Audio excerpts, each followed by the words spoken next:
Hello and welcome everyone. Thank you for joining us today. My name is Sandy Ferretti and I am the Program Director for the Masters in Healthcare Leadership program here at the Brown University School of Professional Studies. We're thrilled that you've chosen to participate in this master class on entrepreneurship by Professor Danny Warshay. At the School of Professional Studies, we hope to be able to partner in overcoming your leadership challenges now and in the future. The School of Professional Studies is one of numerous Brown schools alongside the graduate school, the medical school, our undergraduate college, our School of Engineering, and our School of Public Health.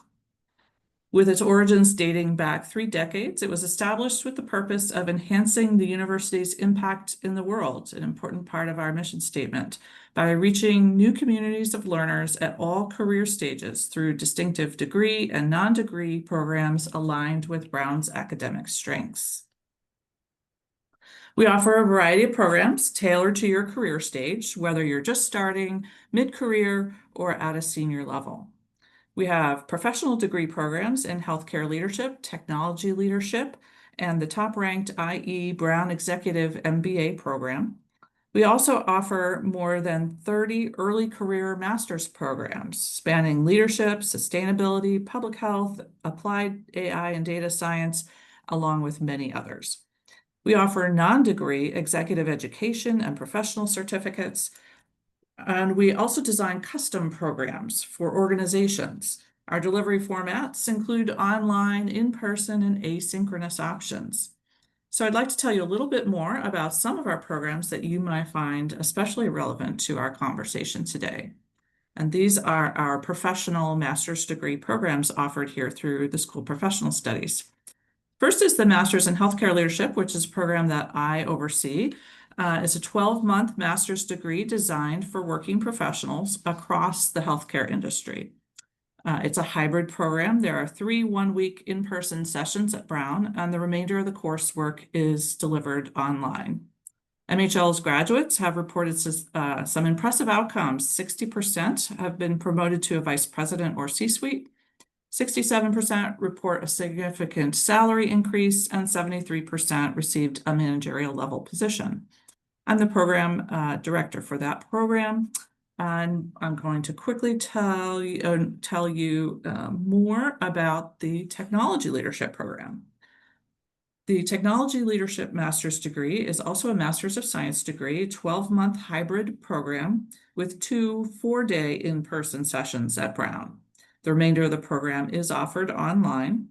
Students come from a wide variety of sectors, including insurance, defense, consulting, sales, government, and healthcare. Students work at a variety of companies, including Google, Dell Technologies, and Amazon. MTL graduates have also reported impressive outcomes. 84% were promoted within a year of graduation, 48% were promoted while still in the program, and 24% were promoted to VP or C-suite positions after the program. In addition to these 2 master's programs, Brown also offers an executive MBA program that is administered jointly with the IE Business School in Madrid. And their curriculum is a little more complicated looking, but I will try my best here to give you a sense of what it's all about. The IE Brown Executive MBA is a 15-month executive MBA degree designed for mid-career professionals, integrating management skills with the social sciences, humanities, and practical business studies. A small sample of companies represented among previous students includes Disney, Estee Lauder, iHeartMedia, ExxonMobil, Wells Fargo, BBVA Spain, and LATAM Airlines Brazil.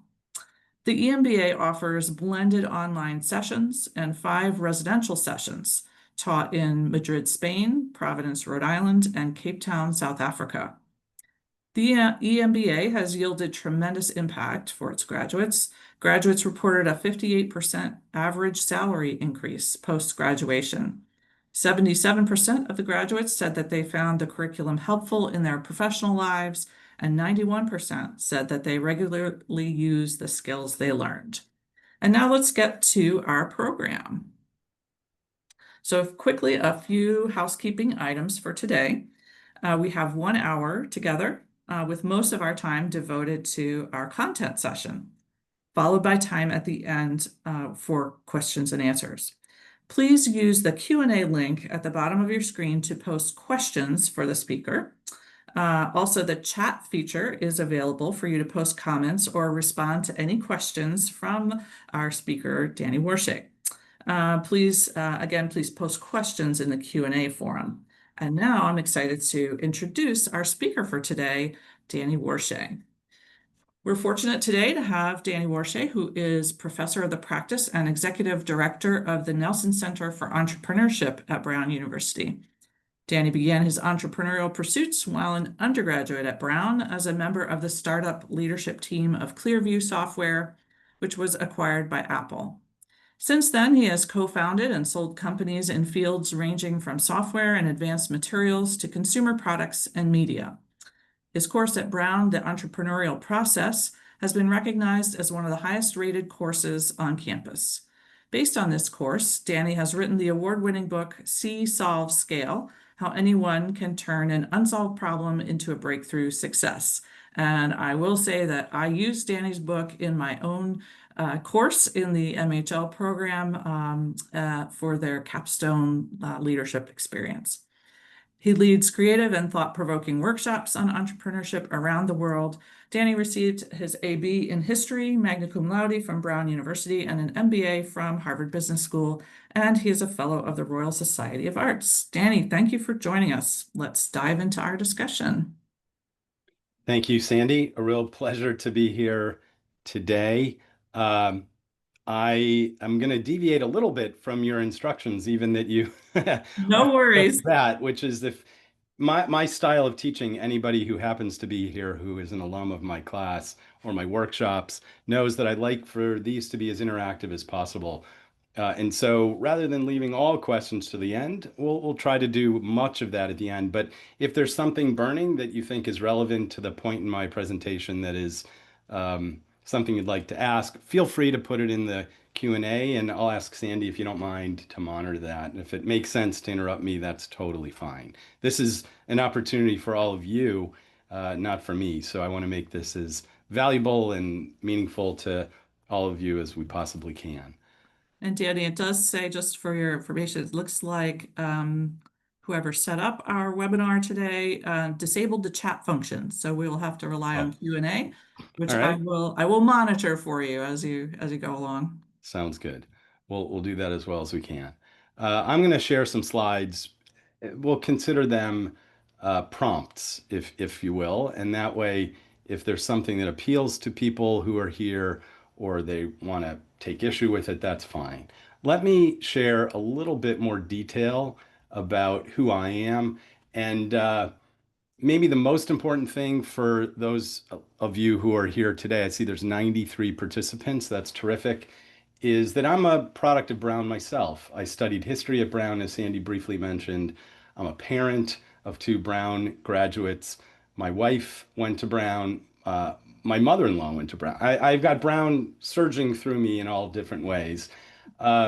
It's true that I went to Harvard Business School. I have an MBA from Harvard. I worked at Procter & Gamble for a little bit in brand management, and I'm something called a fellow of the Royal Society of the Arts.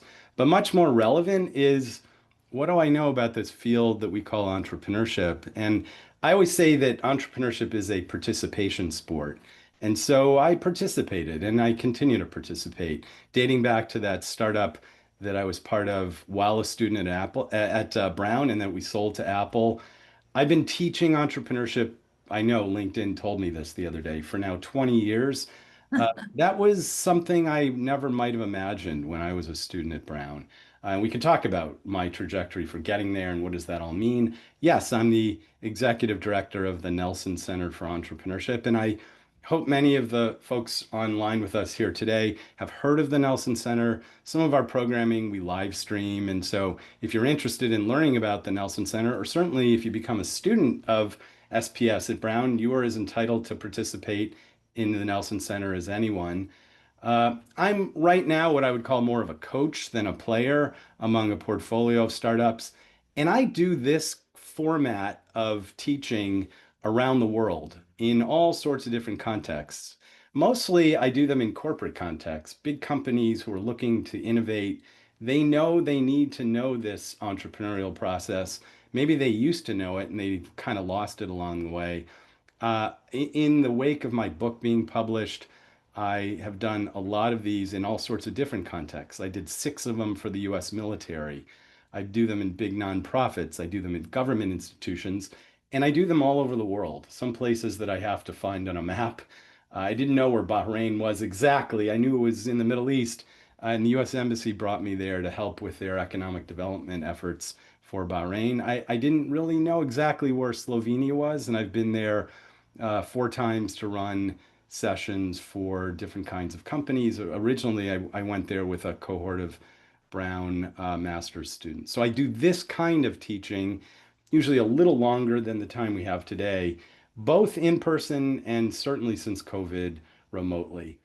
And it's true, I wrote this book. The reason for writing it is I never thought about writing a book, but it was really many of my alumni. I've now had over 3,000 alumni who came to me and said, your course had very meaningful impact on my professional trajectory, even on my life, which is an amazing thing for a professor to hear. And they said, but you are not doing the third step of the process that you taught us. You are not scaling. And I thought, how interesting when the students become the teacher. And I said, well, what should I do? And they said, you should write a book. And so I thought, how hard could it be to write a book? And actually, it's pretty hard, but the uh, the book now published in a whole bunch of different languages. Here's the Japanese version. Here's the Mandarin version.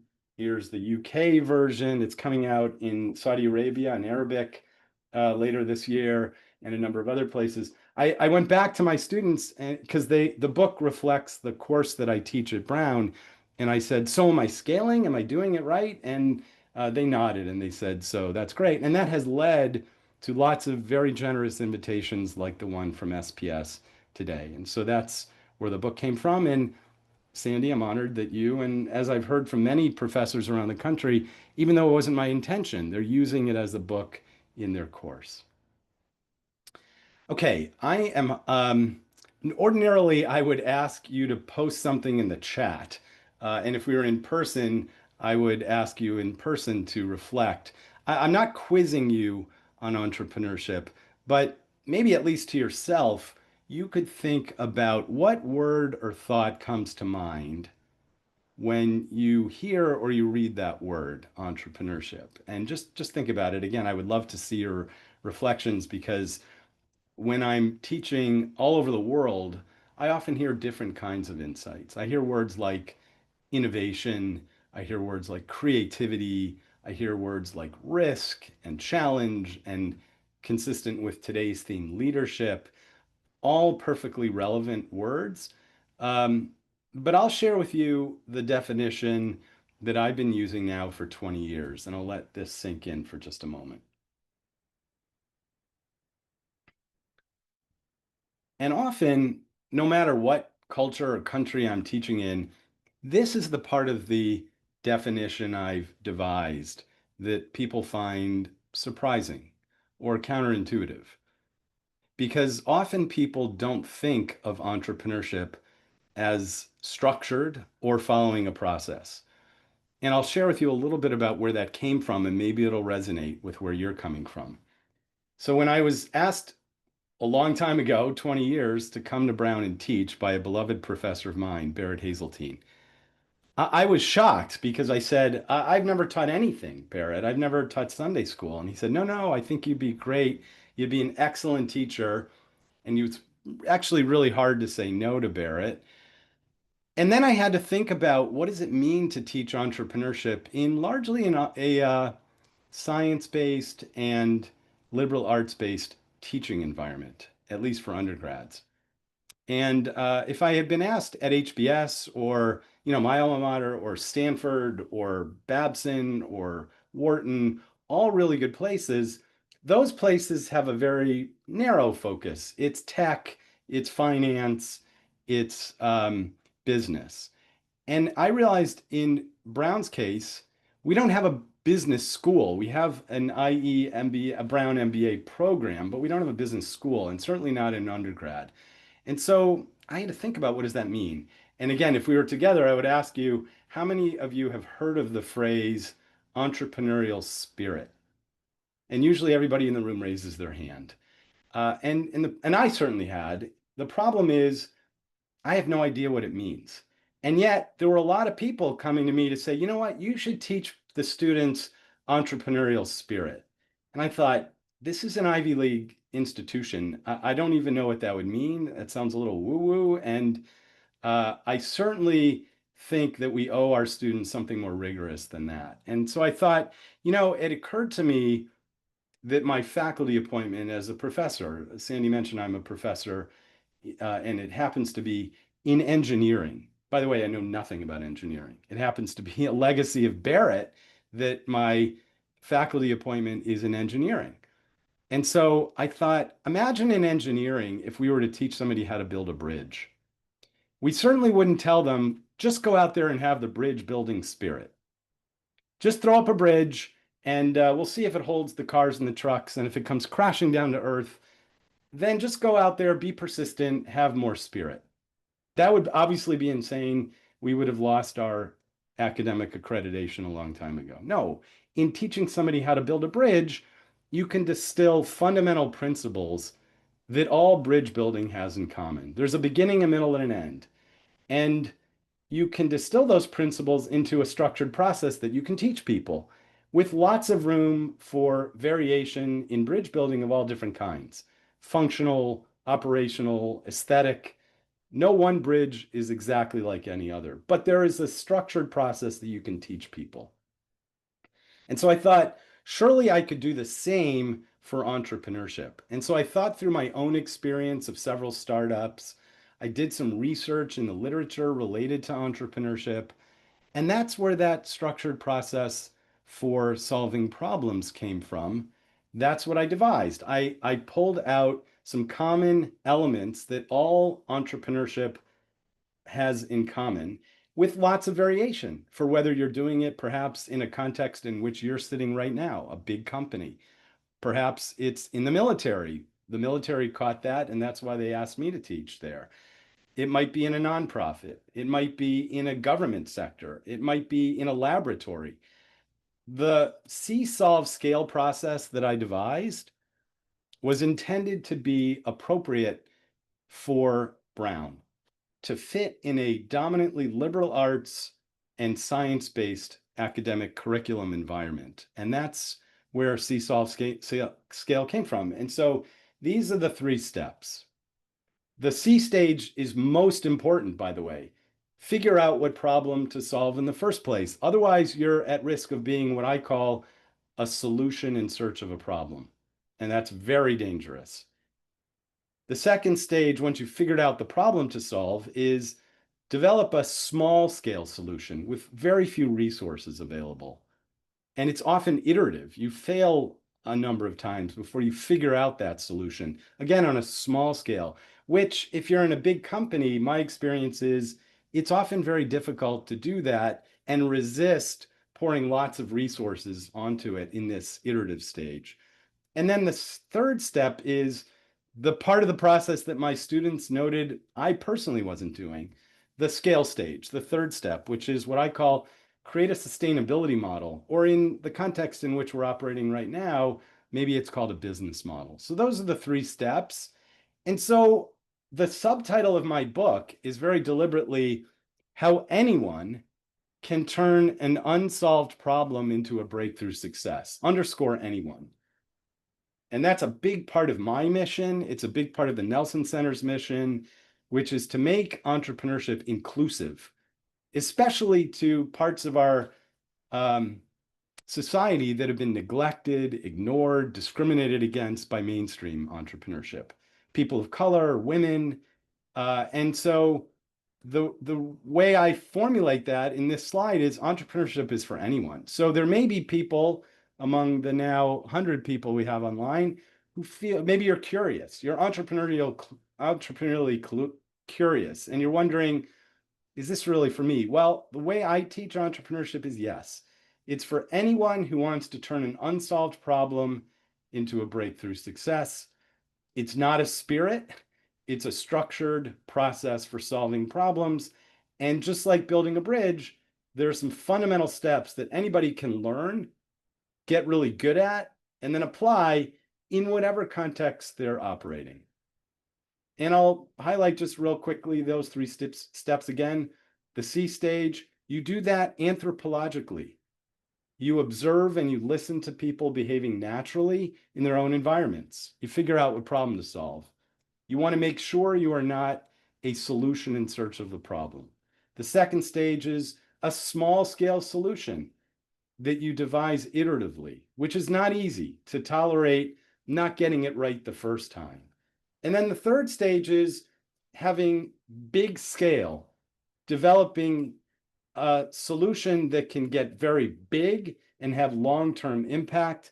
And there's a completely different workshop that I run for each of these steps, but I thought it would be useful to give you at least a taste of all of them, and then happy to hear in questions.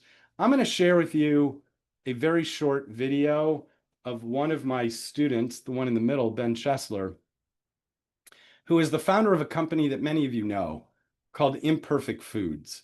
And the short video is going to share with you a little bit of his story. And here's your assignment. I'd love for you to keep track of, in Ben's account of the founding of Imperfect Foods, what does he describe as critical in the C stage? What did he do to figure out the problem? What are some things he describes that are emblematic of the solve stage, the small scale iterative solution? And then what are some elements that he cites that are illustrative of the way in which the company has scaled? Maybe some of you are even customers of Imperfect Foods. So I'm going to share that and just keep track of the C-solve scale elements. Imperfect Foods really came out of an organization we ran in college called the Food Recovery Network, and we were recovering food from college campuses and bringing it down to dining halls in the community. And through that work, we learned about the problem of food going to waste on farms and how 6 billion pounds or 1 in 5 fruits and vegetables never made it to the human mouth. And we didn't believe it. So what we did is we went out and we walked the farms, and the farmers took us on tours and showed us the cabbages and the cauliflower and the broccoli and the carrots that were left in the fields and just basically tossed away in bins to rot. And we knew that we saw the problem firsthand and we had to do something about it. And so we set up Imperfect Foods with a pretty simple mission of recovering that food from going to waste and then delivering it to your door as a consumer for about 30% less than the grocery store. And you could do your part in helping prevent global warming and still save money at the same time. And we started out with this little warehouse in Emeryville, and we rented a forklift. And I remember every Friday the staff would pack boxes ourselves. And we kind of grew organically over that first year, and the outpouring of support from the community was incredible. And we knew we were onto something. And so we raised some venture capital to scale the business. And over the next 5 years, we grew it to have over 1,500, living wage jobs across the country. We now serve, I think, 40 or 43 different states. We raised around $200 million of venture capital. And what I'm most proud of is we recovered over 100 million pounds of produce and groceries from going to waste. So there's a long way to go to fight food waste, but we took a big dent out of it, and we're continuing to do even more every year.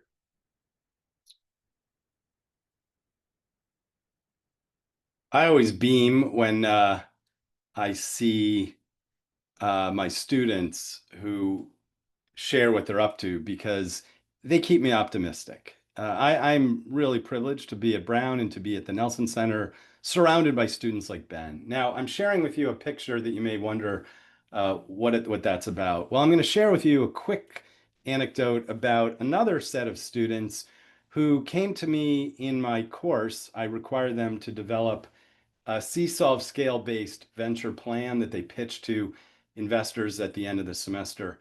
And this team, they were 4 guys, and I'm not an advocate for undiverse teams, so I was a little bit skeptical, but they were interested in doing something in the nutrition space and weren't really sure how to investigate that. And I said, go do some bottom-up research, do the C stage. and they weren't sure what to do. And I said, go to Whole Foods Market down the street and just stand in the nutrition aisle and be anthropological. Observe and listen to people and just see what you find. I didn't know what they would find. And they came rushing back to me and they said, Professor Warshay, we think we're onto something. I said, really, what? And they said, we saw a lot of women, mostly pregnant women, who look like this. And I thought, like this? These women look really unhappy. They look in pain. They look pissed off. And they said, yeah, they were. They were pulling off these bottles of vitamins from the Whole Foods shelf, and we didn't know really what they were. They were called prenatal vitamins. And it turns out they hate taking prenatal vitamins when they're pregnant or sexually active, looking to get pregnant, but they have to for the health of their baby. I said, oh, well, what do you mean? They said, they're big, tough to swallow, they taste bad, they exacerbate their nausea and constipation. They're big bottles that broadcast to the world indiscreetly that they are looking to get pregnant or they're pregnant already. And I said, whoa, that's really interesting. And so, long story short, based on that C-stage bottom-up research insight, being anthropological, they reformulated the way that women can take prenatal vitamins into these very convenient powder packets that are now patented, that you can dispense into any liquid you want. They taste good. They don't exacerbate nausea or constipation. They're not tough to swallow. They don't broadcast to the world that you're pregnant or looking to get pregnant. And they use that same bottom-up research, C-stage approach to expand the range of problems that they were focused on for this same target market. Now, what's interesting to me about this is, as far as I know, these four guys will never be the target consumer for prenatal vitamins or any of these. And yet they were able to figure out that this problem existed. I did encourage them to hire women on their team, which they did. And they grew like crazy. They became one of the dominant providers of these kinds of supplements for women. They raised over $15 million in venture capital.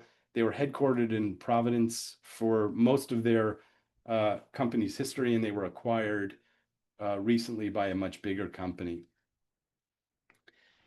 Here is another principle that I want to make sure I convey before we wrap up, and that is, in its polar opposites, the benefits of scarce resources and the opposite, which is the burdens of abundant resources. And depending on where I teach, if I'm teaching in a place that feels disadvantaged, like rural China, or I taught in Kingston, Jamaica, or other places around the world, they sit up strong and they are really excited to hear that there may be a benefit to scarce resources. And those resources, as you can imagine, that's the case too for many of our Brown students. It motivates them to collaborate with people who bring complementary skills and complementary resources. It enables you, it actually empowers you, it forces you to fail fast, fail cheap, and iterate quickly. And the opposite, which may relate to where most of you are coming from, the 103 people we have online with us right now, if you're in a big resourced environment, you can imagine this was the case with the Army or in big companies or big government organizations, you may get overconfident. You may be fixed on a particular outcome that relates to the way you've done business for the entire history of what you've been doing. You may miss new opportunities, just like, for example, the incumbent players in the women's supplement industry who are doing the way that they were doing prenatal vitamins for their whole history because they couldn't see past the way they were traditionally doing things. They had big brands, they had established distribution networks, they had lots of people, certainly way more than the founder of that pre-mama company, Dan Azes, had. A kid in my second year undergrad in my undergrad course. And so this is a challenge sometimes. This is one of these counterintuitive principles that is often difficult for me to get across to people on either end. If you feel like you're at a disadvantage because you have scarce resources, we do a number of case studies in the book. There's all sorts of descriptions of why that could be true, why scarce resources could be a benefit. And it's sometimes difficult in big established organizations like where many of you may come from for us to figure this out, but we do that. And that often is one of the most important learnings and takeaways from my workshops. Many of you may know the Casper Mattress Company. Some of you may have a Casper mattress. The founders were my students at Brown, and they're a great example of the benefits of scarce resources.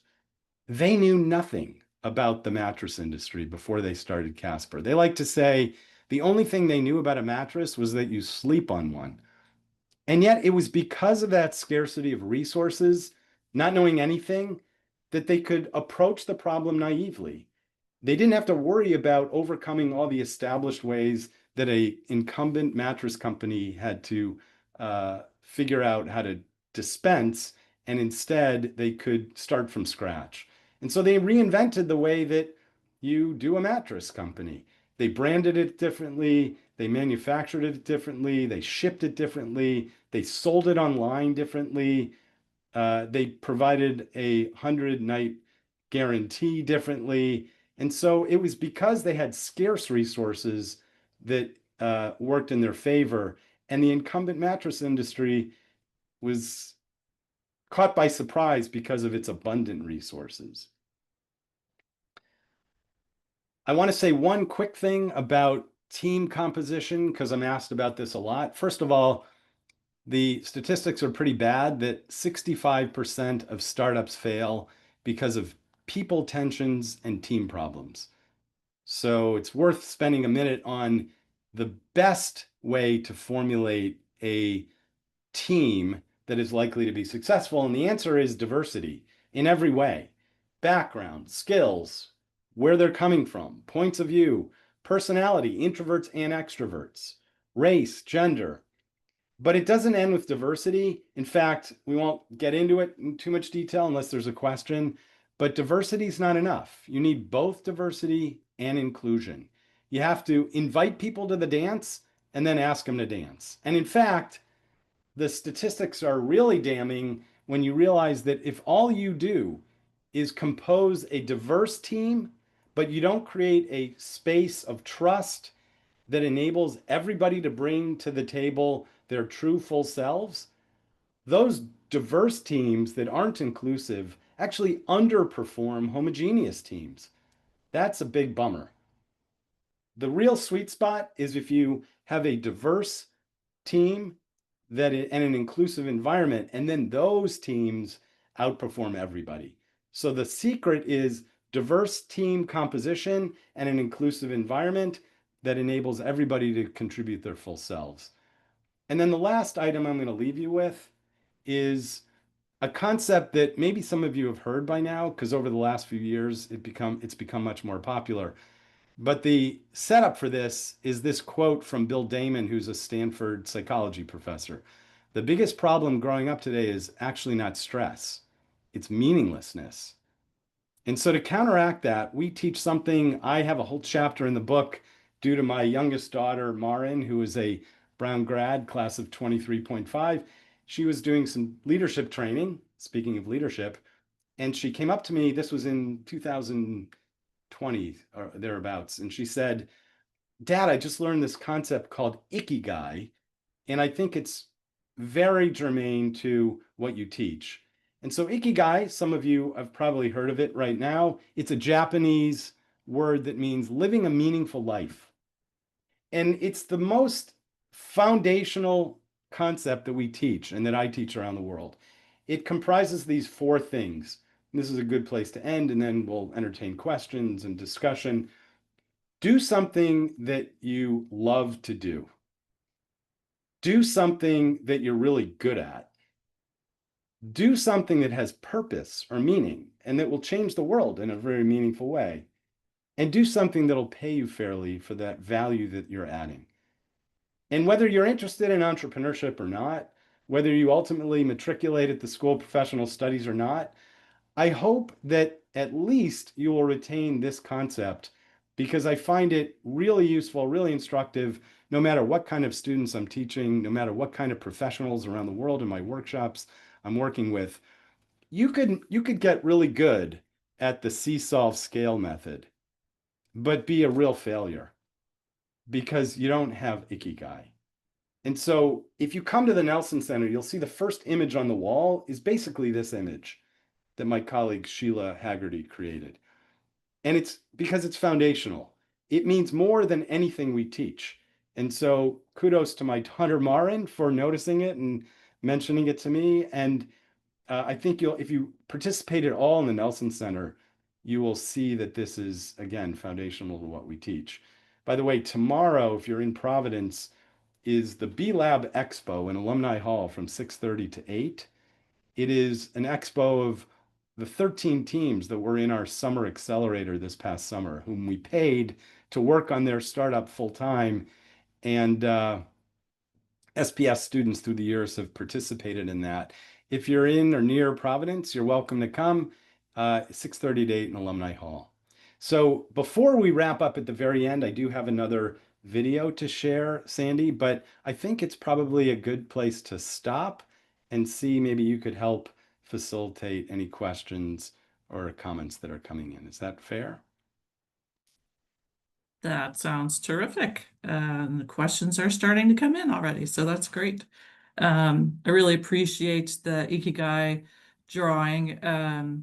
I am in a course on servant leadership, and that is certainly a theme that comes through is really finding your passion and purpose and figuring out the way that you want to serve in a way that's authentic to you. So really, really important concept. So, okay.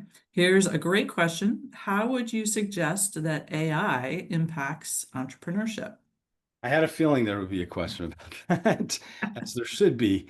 Um, I think AI has real potential and impact already for cranking through things that humans are not good at doing efficiently.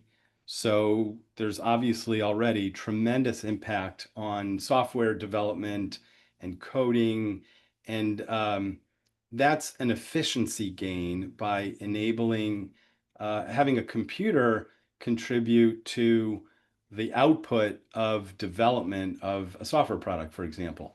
In my C stage, I talk about two forms of research. One, which everybody around the world will tell me they do if I ask them, how do you think about developing an insight that could lead to a startup? And that's what I call top-down research. And I joke that although it's true, my students and all of you online here are great at top-down research. It's accessing prepackaged secondary research that in my day would have been embedded in journals or books and or research articles, and they would have been housed in physical form in these big buildings that we would used to call libraries. I know my students don't know what those are anymore, but to their credit, because why go to a library and dig through physical journals and articles when you can ask a question of ChatGPT? How big is the pet food industry? Can you tell me how it is logically segmented? How quickly is it growing? You know, how many pet owners own an iguana? What's the competition look like? You could do that in 5 seconds, not even. And you know, it used to be I would kid that the students in my classes were awesome at doing that just by doing Google searches. Shows you how old I am. Google searches, how quaint.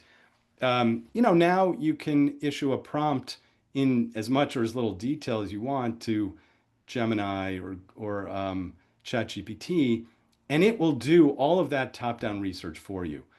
What AI will not do, and this is where I want to make sure that people are not seduced only to AI, is they won't do the kind of bottom-up research that Dan Azes and his team did in the Whole Foods marketplace. They won't do the kind of bottom-up research that you saw Ben Chesler doing out and about in farms. They won't do the kind of bottom-up research that Luke Sherwin and Neil Parikh, my students who are the founders of Casper, did by lying on mattresses in a showroom and being bombarded by really nudgy salespeople. So I think AI can do a really good job of helping to make more efficient, the process of doing top-down research, but it's by no means a substitute for doing bottom-up research. And in fact, the way I teach, I do a whole workshop just on bottom-up research, and it's usually among big companies the most popular. I worry that people rely only on statistically accessible research. That was true for part of my experience at P&G, but the best part of my experience at P&G was they did such a good job of doing bottom-up research, of interacting anthropologically, empathetically, directly with potential consumers in their homes, in their places of work, at a hospital, in a doctor's office. And so I worry a little bit that people are going to be lazy about just asking ChatGPT for the answer and they're going to miss it. And again, if we had time, I would show you some good examples of that. I hope that's a hint at what my advocacy is and my concerns are about AI. Absolutely. And I think that AI in examining your bottom-up research, AI can, like as you said, gives you the top down, but you need to ask yourself as an entrepreneur, is AI the solution? Yeah, it can pour over a ton of data, and that's useful, but often observing with your own eyes is the best form of qualitative insight. By the way, I started writing the book in 2018. I'm not sure I knew really what those two letters A and I meant. When I published the book, or when St. Martin's Press, Macmillan published the book in 2022, we knew a little bit more. I deliberately included a section in the book about AI and other similar kinds of tools. It was preliminary, and I had a little argument with my editor to think, is this even appropriate? And to think that I wouldn't now have a section of the book about AI if I had listened to my editor seems a little silly. So maybe I was a little bit prescient, and I was a little bit dogged to say, no, we have to include that. And there's some interesting examples of, electronic innovation sources, robotics, and some other examples of that. It turned out, for example, that early when you could teach a computer to play chess, it turned out, Garry Kasparov proved it, that just the computer alone didn't consistently beat the best chess players in the world. It was only when they were paired up with another chess player that the combination of a person and the computer did really well. I remember I teach liberal arts. I'm a history concentrator, so I'm a fan of the humanities. Humanities is rooted in human intelligence, and so I don't think it's worth thinking about AI as a substitute completely for human interaction. I think it's an adjunct supplement to it. Great. There's a really great question here that Ali Silver has put in the chat, and so you also have your hand raised. I see, Ali. So hopefully we're getting to your question. How would you suggest the see-solve scale process framework be used for a social or societal issue? I love that question, Ali. Thank you so much. Here's the shorthand way of saying it, and I don't mean this in any disrespect. We don't label things social entrepreneurship at the Nelson Center. I don't personally label them. It's not like we segment the do-gooders on this third floor and we put all the hardcore capitalists up here on the fourth floor. In all of our programming, curricular, co-curricular, venture support, we don't distinguish, we don't label. If you find a problem to solve that's consequential, if you solve it iteratively on a small scale, and if you scale that solution to have big long-term impact, you are what we call an entrepreneur. And we don't want to label something social to make those people feel like they're somehow different or segmented. Across the street from the Nelson Center on Thayer Street is the Carney Institute for Brain Science, and I do some work with them. It's not like we call their scientists neuro-entrepreneurs. We just call them entrepreneurs. And so they're no different. We have a course on social impact at Brown, taught by Bill Allen, an amazing professor. I'm a guest lecturer in his course often. And they use this book. And it's because it has the same kind of structure, scaffolding, tutelage, examples that would be appropriate in any kind of environment. I talk in the book about the Pussy Hat Project, which was started by an amazing woman, Jana Zwayman, who's a Brown grad. I mean, you could argue that that had social impact, which it did. I don't label her as a social entrepreneur. She was an entrepreneur. A founder of a school I talk about in the book, Patrick Moynihan, my class of 87. He started a Catholic school in Haiti that's had amazing impact on the community in which it operates. And he needed some help from me and the book to figure out how to scale that impact to change not only the lives of a small community, but the entire country and economy of Haiti. He is literally doing God's work. It's a Catholic school. He's a Catholic deacon. I don't call him a religious entrepreneur. It's simply he's an entrepreneur. So, no disrespect to the question. I love that question. And you can imagine lots of Brown students are doing things that might in other places be labeled social entrepreneurship. It's just, I don't want them to feel like they're any different, any, in some cases, maybe second class citizens. So, thank you for that question. I hope that's a reasonable answer. I think that was very reasonable. Okay. I think this is a really interesting question. A key part of Whose entrepreneurship is question is this? this is Oh, anonymous. anonymous. Okay. Thank Good you, old Mr. anonymous. Yeah, Mr. and Ms. Anonymous. A key part is reframing failure as a learning tool. As leaders, how can we create a safe to fail environment for our teams within the constraints of a corporate structure where accountability is high? Another great question, Mr. and Ms. Anonymous. Yeah, it's hard. And yet it's so essential. You may remember that I said the solve stage requires an iterative approach. Iterative suggests you're not going to get it right the first time. You may not get it right the fifth time. My own experience at P&G suggests those kinds of places don't tolerate iteration. They want to get it right the first time. And what that means is they operate very slowly because they want to line up the perfect golf putt to ideally get it in the hole with the very first swing.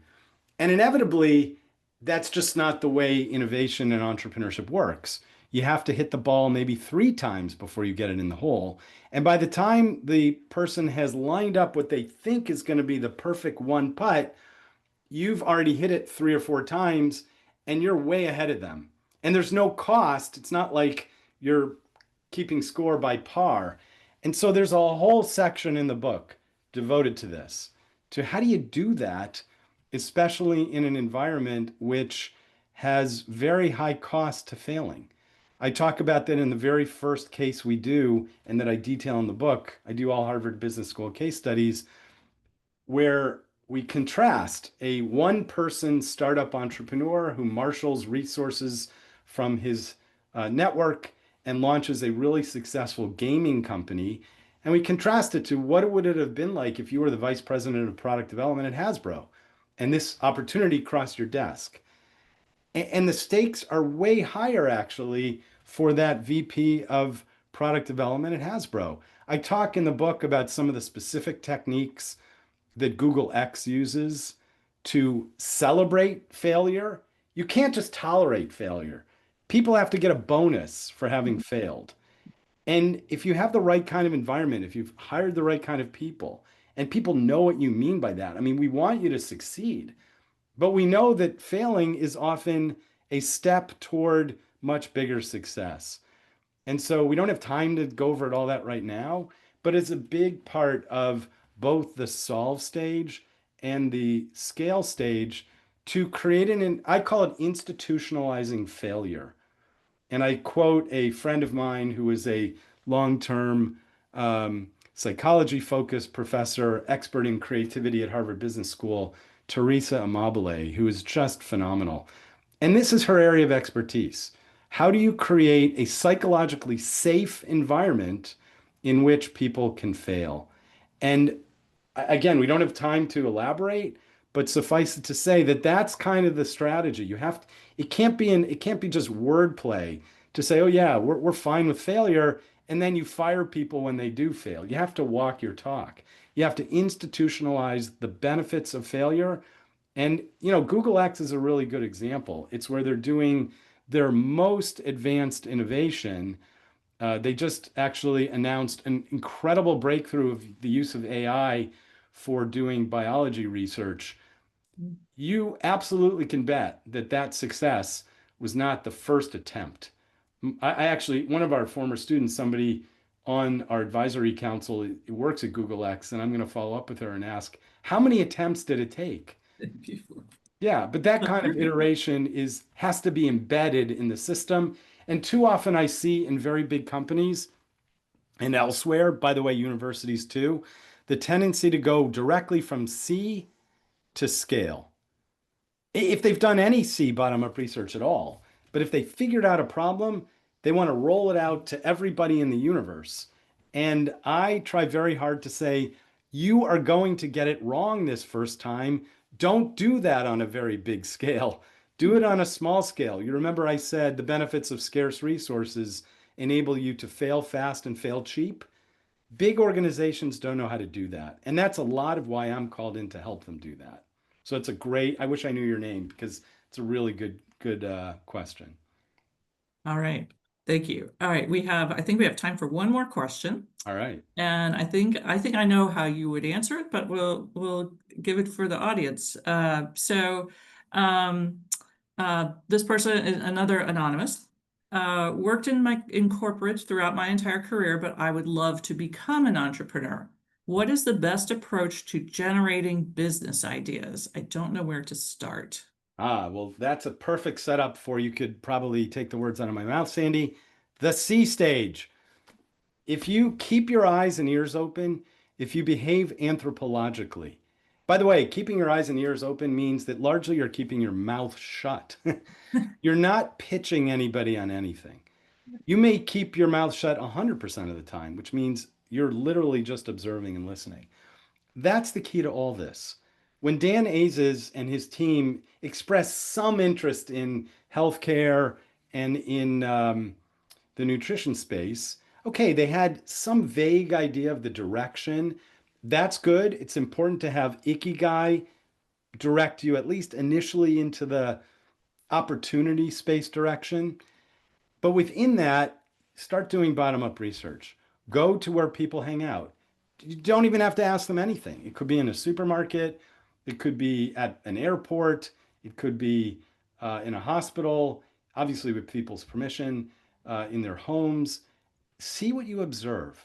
I wish we had more time to do a deeper dive on this because this is the most fun process there is. And once you turn that bottom-up research muscle on, you can't turn it off. When I'm at the airport and we're going through security, I'm noticing everything because people are revealing what's in their luggage. They're taking out their toiletries kit. And I'll notice something like, oh, look, that toothpaste, blah, blah, blah. And my kids will say, we know, Dad, bottom-up research, turn it off already. You can't turn it off. It's just always instilled in you. It's just the way it works. I still don't understand why they don't load the back of the plane first. That's a good example. So You have to climb over everybody. I'm really not trying to shill for my book, but that was a softball question for this section of the book because it's, again, the most in demand of all the workshops I teach around the world. And if you do the C stage well, you will produce an ungodly number of insights and ideas that will lead to, okay, how do I create a solution for that? How do I do it on a small scale, iteratively, crude, minimally viable product? And once you've done both of those, then you're in a position to do what probably most of you on this call are great at, which is to figure out how to scale something. Is it okay if I play that last video to wrap up? Yes, go right ahead. Yep. Do that. Again, we'll deal with the sound. This is another student who I'm super proud of. So let's see what she says.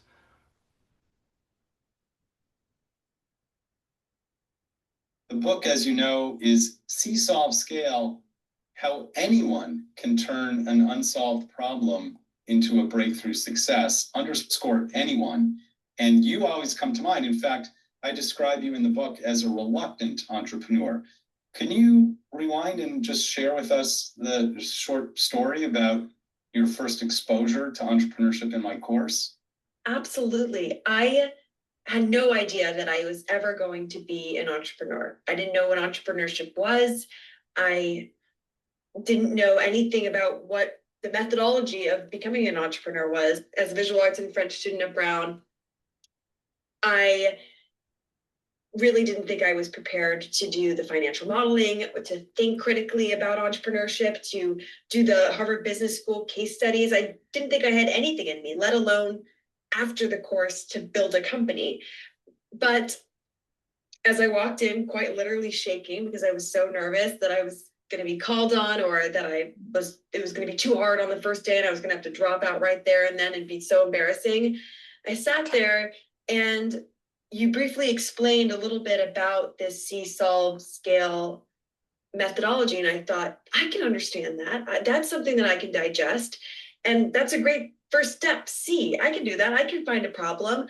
I know a problem and it's an unmet need. Okay, I got that. And so being able to break it down into these digestible steps was really great for somebody like me that was really starting at ground zero. The problem with Intimately, it was a personal one. About 10 years ago, my mom became disabled, and it became extremely difficult for her to find clothing that she could get on independently that was both functional and fashionable. And so the problem that we're solving is making sure that the 600 million women worldwide that have some sort of disability that affects the way they dress have options in clothing that is both functional and fashionable and can bring them confidence. And Intimately, we're in the scale stage. We just closed our seed round of $1 million led by the British Fashion Council as their very first investment. I'm currently based in Paris. Our team of about 5 full-time women who are both disabled and non-disabled are living in the States. We've just released our first line that was launched in Vogue Business, Business of Fashion. We've been in Forbes, Glamour, Cosmopolitan, and we're ready to take this scale and go all the way with it. That's a great story, and something that she's clearly passionate about, right? I mean, clearly her ikigai, right? I mean, Yes. God, there's not a dry eye in the room usually when I do this. I want to thank the School of Professional Studies. Thank you, Sandy, for having me today. If people are interested in being in touch with me, my website, dannywarshay.com, is probably the best place if you want to learn more about the workshops I do, or about the book, or my teaching in general, or just be in touch with me. I'd love to hear what's on your mind. I hope I'll be able to get a copy of this whole Q&A line, because I see some really great content there, and that would be terrific if that's possible. Yeah. The book is this book, and then I'll invite everybody. I'm not always willing to do this, but hey, it's through the School of Professional Studies. There's a LinkedIn group called the Warshay Innovation Network, which if you search for and apply to, I'll let you in. It's actually many more members than are listed here. I have to update it all the time in my slides, but it's people who've participated in my workshops in big companies and governments, and my students from all over the world. And it's a good way for you to also be in touch with others. So feel free to just search for Warshay Innovation Network. You're also welcome to link in directly with me, and that would be fun too. I'd like Dan Hopkins' comment wondering, do I always lecture on the corner of Thayer Street? Yeah, it's really nice weather outside, and why not be on Thayer Street with Shake Shack on the very first floor? So Dan, I appreciate you noticing that. One Personally, person, I like the gates, you know? exactly. One person got my name wrong. They thought I was David, but I'm actually Danny Warshay. And so again, if you're interested in connecting with me directly, dannywarshay.com. And I hope you'll take some real interest, if you haven't already, in the programs that Sandy articulated at the beginning of the School of Professional Studies. I participate in some of those from time to time as a Absolutely. lecturer, and happy to be affiliated with it. Anything else, Sandy? No, thank you so much, Danny. And I would like to encourage folks, if you enjoyed this session, to please let us know and take a look at the programs we offer. And our next masterclass will be in late October, and that's going to feature Baba Prasad, who's a professor of the practice of leadership at Brown University, on the topic, similarly, of AI and human collaboration. So how do we optimize each? We can't do everything with just AI, everything just with humans. So how do we strike that right balance? I think it's going to be an excellent session. Baba's a great speaker. So please join us then. And again, thank you very much, Danny, for being with us today. And thank you to all our participants for joining today. Hope you enjoyed the session. Have a great day, everybody.